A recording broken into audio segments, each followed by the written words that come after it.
All right, welcome to the Week 16 recap. This was another low activity, high volatility week. So, in terms of activity, just our weekly buys, I'll pop them open so you can see the purchase price. So, CGDV 32.91, that was a partial, and then 32.90 for the three full shares.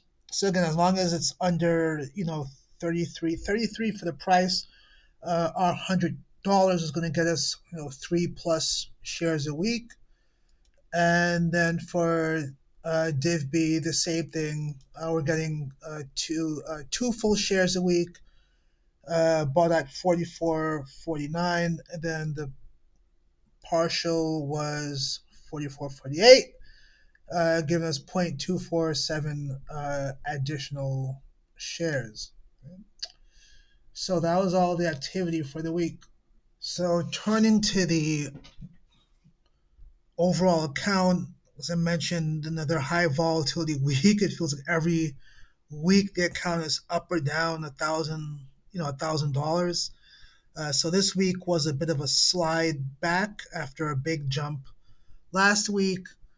So it's kind of picking out the highlights. So SCHD down, but kind of, relatively speaking, doing the best of the existing the old ETFs, down 6%. JEPQ sliding down, FNILX kind of both around that 10% mark.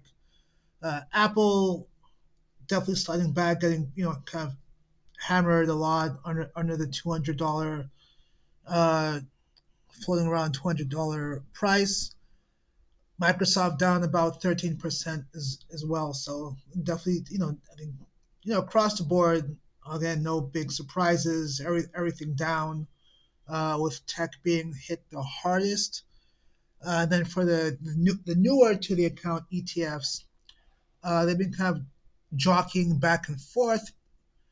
First CGDV was doing better than DIVB, so kind of going back and forth. And I would kind of expect that, or at least not be surprised to see more back and forth movement over who is doing better throughout the year. But so far, DIVB is slightly outperforming CGDV. Both are down for the year, so about 1,600 has been put into each. So they are, both down, quite a bit. But as I always say, dollar cost averaging. So as the price goes lower, we're buying more shares. Another call out is that now both of these ETFs are now soundly above Apple and Microsoft in terms of percent of account. And again, those will only grow as the year goes on. Eventually, I mean, obviously it'll definitely depend on price throughout the year, but just figuring if you're putting in 5,200 into each, they'll kind of begin to approach or even surpass FNILX by the end of the year, and who knows, maybe even get close to JEPQ in terms of uh, overall percent of account.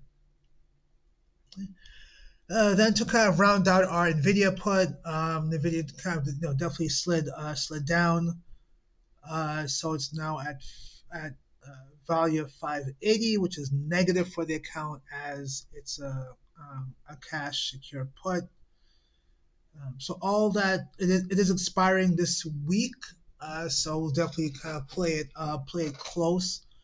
Earnings are a month away, so there is some time, but I think overall it still is a downtrending stock. So definitely be careful with the strike prices and overall management.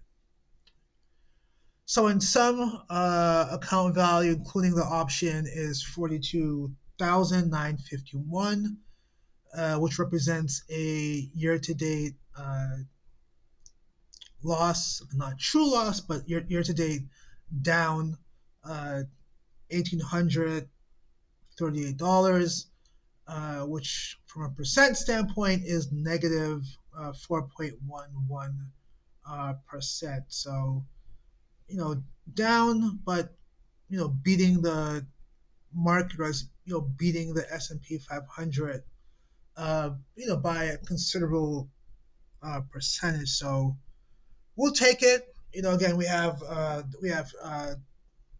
good percent of cash in the account, which is gaining, earning interest, as well as deploying that to buy the ETFs, which again are both long term plays. So overall, I'll say the account still in pretty good shape. Okay.